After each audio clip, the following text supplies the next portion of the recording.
Hi guys! Hi mga kabantam! Another day, another video na naman ang tungkol sa mga bantam. Ngayon magpapakain tayo ng mga bantam.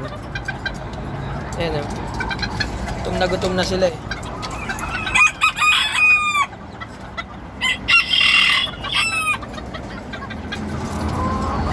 Itong mga to.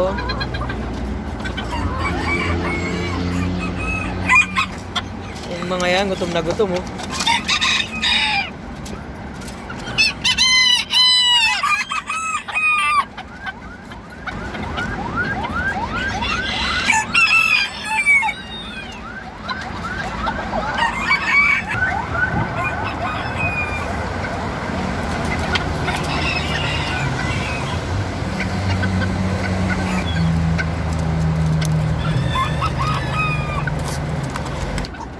Grabe sila, gutom na gutom oh.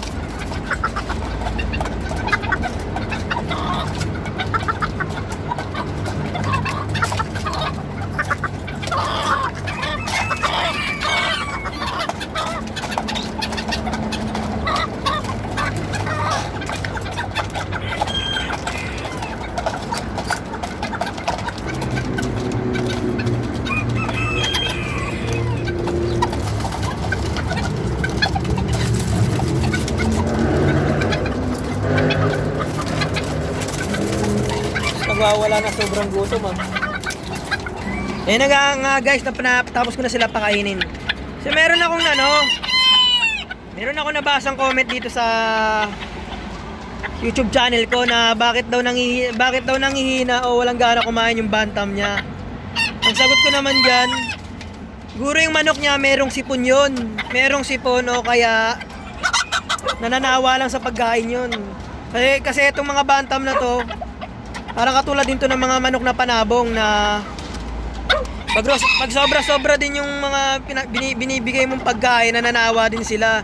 Yung butchi nila, may laman pa, busog pa sila, patigas pa yung butchi nila, nananawa sila rin doon kaya wala silang gana kumain.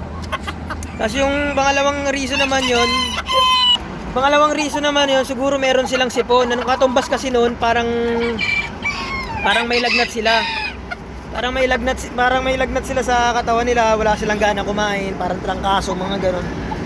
Pero mayroon naman ng mga nabibiling mga gamot diyan. Ang nabibiling mga gamot diyan, Betracing capsule, yung gold, o kaya Amtil o Trisolac. Kaya mga gamot sa sipon yun. Ngayon,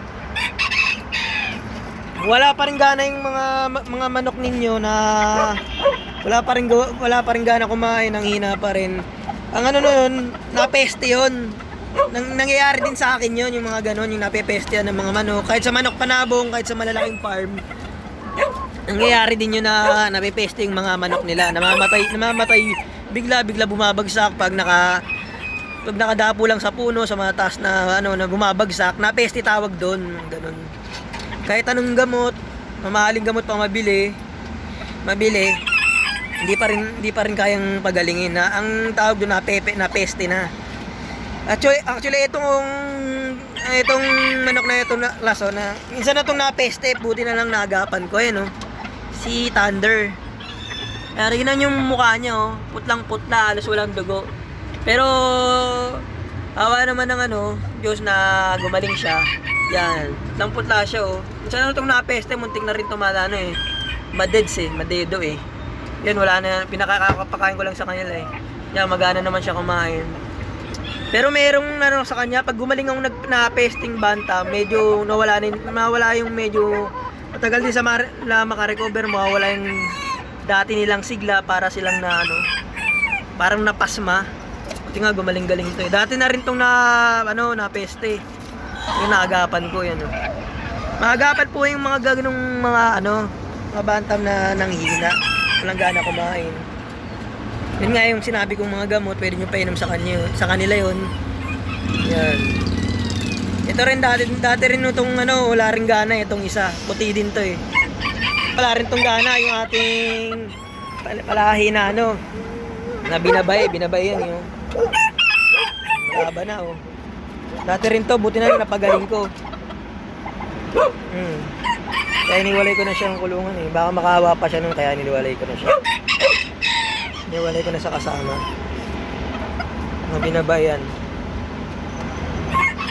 So yan lang guys ang tips ko sa inyo. Kung interesado po kayong sa ganitong mga video, mag-subscribe lang po kayo, like and share para marami pa po tayong mapag-uusapan na tungkol sa mga bantam.